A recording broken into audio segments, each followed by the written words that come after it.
मेरे चैनल पर आप लोग के स्वागत है। बेटा का विवाह गीत अच्छा लगे तो लाइक, शेयर और सब्सक्राइब कीजिएगा। कमेंट भी करके बताइएगा। मौरी पहिनी बाबू चले ससुररिया हो, सासू पूछली एक बात, जोड़ावा पहिनी बाबू चले ससुररिया हो, सासू पूछली एक बात, सासू पूछली एक बात, कैसन बारे दुल्हा पापा से चाचा हो, कैसन बारे छोटा भाई, कैसन बारे छोटा भाई, कैसन बारे दुल्हा संग बहनोइया हो, जेकारा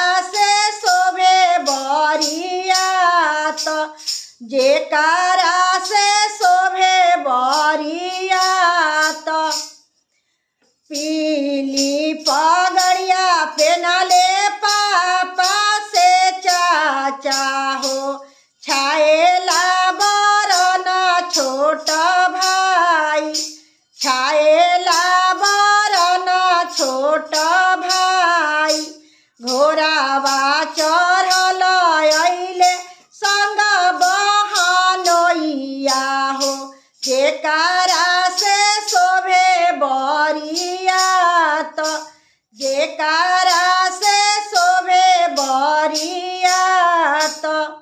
एतना बचन सुनी सासू मुसु कैली हो, विदा करबे बाबू पापा से चाचा हो, विदा करब तोरो छोटा भाई, विदा करब दुल्हा पापा से चाचा हो, विदा करब तोरो छोटा भाई।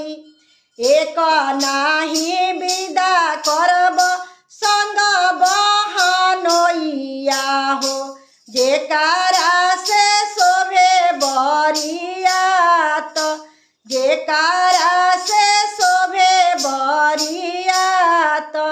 राखी ले हुए सासू पापा से चाचा हो, राखी ले हूँ मोरो छोटा भाई, राखी ले हूँ मोरो छोटा भाई।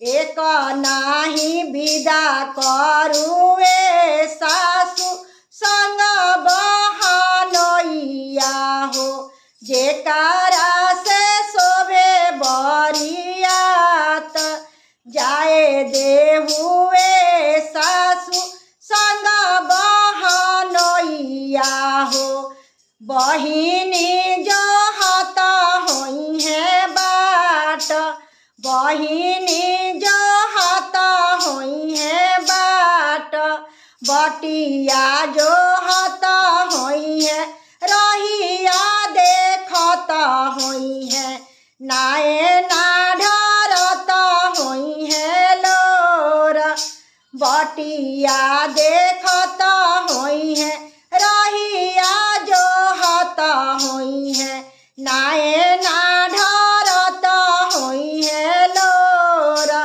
नाए